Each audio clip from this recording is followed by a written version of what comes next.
வணக்கம் நண்பர்களே. டிஎன்பிஎஸ்சி தேர்வுக்கான தயாரிப்புல இருக்கீங்களா? அப்போ சரியான இடத்துக்கு தான் வந்திருக்கீங்க. வாங்க, கடந்த 3 நாள்ல நடந்த மிக முக்கியமான நடப்பு நிகழ்வுகளை தேர்வு கண்ணோட்டத்துல வேகமா ஒரு பார்வை பார்க்கலாம். சரி, நாம இன்னைக்கு என்னென்ன பார்க்க போறோம்னு சொல்றேன். முதல்ல நம்ம தமிழ்நாட்டுல நடந்த பொருளாதார முன்னேற்றங்கள், அப்புறமா தேசிய அளவுல டிஜிட்டல் நிர்வாகத்துல என்னென்ன புது முயற்சிகள் வந்திருக்குன்னு பாப்போம். அதுக்கப்புறம் வளர்ச்சிக்கும் சுற்றுச்சூழலுக்கும் இடையேயான சவால்கள், கடைசியா உலக அளவுல இந்தியாவோட நிலை என்னங்கறத பத்தி பேசலாம். வாங்க முதல் பகுதிக்குள்ள போலாம். நம்ம தமிழ்நாட்டின் பொருளாதார ஊந்துதல் பத்தி தான் இது. முக்கியமா மதுரையில நடந்த டிஎன் ரைசிங் உச்சிமாநாடு மூலமா நம்ம மாநிலத்துக்கு ஒரு பெரிய பூஸ்ட் கிடைச்சிருக்கு. இந்த மாநாட்டோட ஹெட்லைனே இதுதாங்க.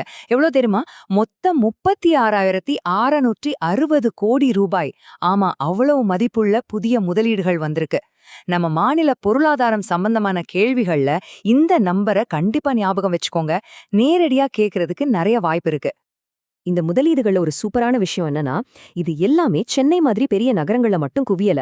விருதுநகர்ல டெக்ஸ்டைல் பார்க், தேனியில இன்ஜினியரிங் பார்க், சிவகங்கையில சிப்காட், தூத்துக்குடியில கப்பல் கட்டும் திட்டம்னு தென் மாவட்டங்கள்ல பரவலாக்கப்பட்டிருக்கு. இதுதான் ஒரு சமச்சீரான வளர்ச்சிக்கு மிகச்சிறந்த உதாரணம்.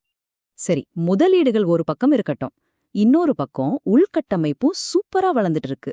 உதாரணத்துக்கு மதுரையில வீரமங்கை வேலு நாச்சியார் பேர்ல ஒரு புது மேம்பாலம். அதே சமயம் டெக்னாலஜிலயும் நம்ம சும்மா இல்ல. திருவண்ணாமலை தீபத் திருவிழா கூட்டத்தை சமாளிக்க முதல் முறையா நம்ம போலீஸ் ஏஐ தொழில்நுட்பத்தை பயன்படுத்தியிருக்காங்க. இது ரொம்ப முக்கியமான ஒரு படி. ஓகே, இப்போ தமிழ்நாட்டுல இருந்து தேசிய அளவுக்கு போலாம். டிஜிட்டல் முறையிலயும் மத்த நலத்திட்டங்கள் மூலமாவும் நம்ம நிர்வாகம் எப்படி மாறிட்டு இருக்குன்னு பார்க்கலாம் வாங்க. டிஜிட்டல் நிர்வாகத்துல ஒரு சூப்பரான அப்டேட் வந்திருக்கு. இனிமே நம்ம பாஸ்போர்ட் வெரிஃபிகேஷன் ரெக்கார்ட்ஸ் கூட டிஜிலாக்கர்ல கிடைக்கும். இதனால இனிமே பேப்பர் எடுத்துட்டு அலைய வேண்டியதில்ல. ரொம்ப பாதுகாப்பா, ஈஸியா எங்கேருந்து வேணும்னாலும் பயன்படுத்திக்கலாம். அடுத்த விஷயத்துக்கு போறதுக்கு முன்னாடி தேர்வுல அடிக்கடி கேட்க வாய்ப்பிருக்கிற ஒரு முக்கியமான திட்டத்தை பத்தி தெரிஞ்சுக்கலாம். அதுதான் PM ஜன்மன் திட்டம். இதோட முக்கிய நோக்கம் ரொம்பவும் பின்தங்கிய நிலையில இருக்கிற பழங்குடியின மக்களோட வளர்ச்சி தான். இந்த திட்டத்தோட உண்மையான தாக்கம் எப்படி இருக்குன்னு பாருங்க. ஒடிஷாவுல இருக்கிற ரொம்ப பழமையான போண்டா பழங்குடியின மக்களுக்கு அவங்களோட ஓலை குடிசைகளுக்கு பதிலா இந்த திட்டத்தின் கீழ நிரந்தரமான வீடுகள் கட்டி கொடுக்கப்படுது. இதுதாங்க ஒரு திட்டத்தோட உண்மையான வெற்றி. அதே மாதிரி நம்ம பாரம்பரிய கைவினைஞர்களுக்கான PM விஸ்வகர்மா திட்டமும் நல்லா போயிட்டு இருக்கு. பாருங்க, 30 லட்சத்துக்கும் அதிகமானவங்க பதிவு பண்ணிருக்காங்க. நிறைய பேருக்கு பயிற்சியும் கொடுத்திருக்காங்க. அவங்கள இப்போ ஆன்லைன் மார்க்கெட்ல இணைக்கிறாங்க. இது மூலமா நம்ம பாரம்பரிய கலைகளுக்கு ஒரு புது மார்க்கெட் கிடைக்குது. சரி, இப்ப நம்ம நவீன இந்தியாவோட ஒரு முக்கியமான கட்டத்துக்கு வரோம். அதாவது, ஒரு பக்கம் பொருளாதார வளர்ச்சி, இன்னொரு பக்கம் அதனால வர சுற்றுச்சூழல் சவால்கள். இந்த ரெண்டையும் எப்படி சமநிலைப்படுத்துறதுன்னு பார்க்கலாம்.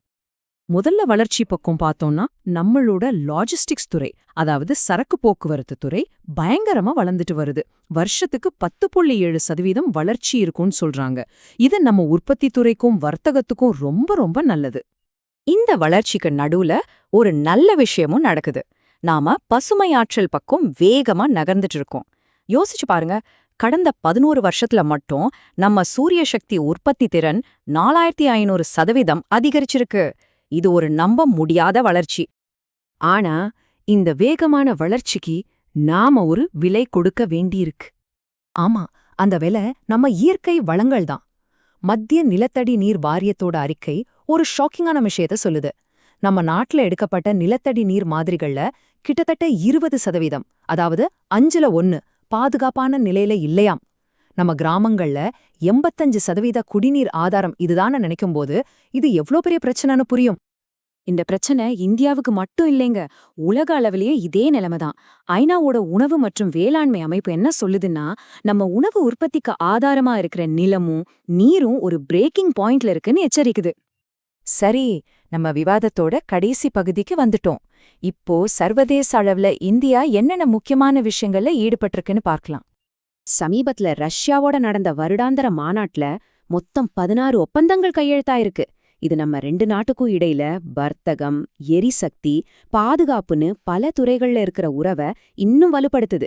வர்த்தகத்தை $100 பில்லியன் உயர்த்துறது, கூடங்குளம் அணுமின் நிலையம், பாதுகாப்பு ஒத்துழைப்புன்னு பல முக்கியமான முடிவுகள் எடுத்திருக்காங்க. உலக அரங்கில் நம்மளோட இடத்த வெறும் பொருளாதாரம், ராணுவம் வச்சு மட்டும் பார்க்க முடியாது. சமூக குறியீடுகளும் ரொம்ப முக்கியம்.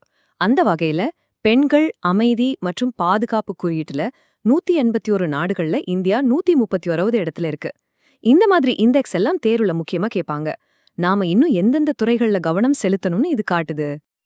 அப்போ மொத்தமா பார்த்தா நமக்கு என்ன புரியுது?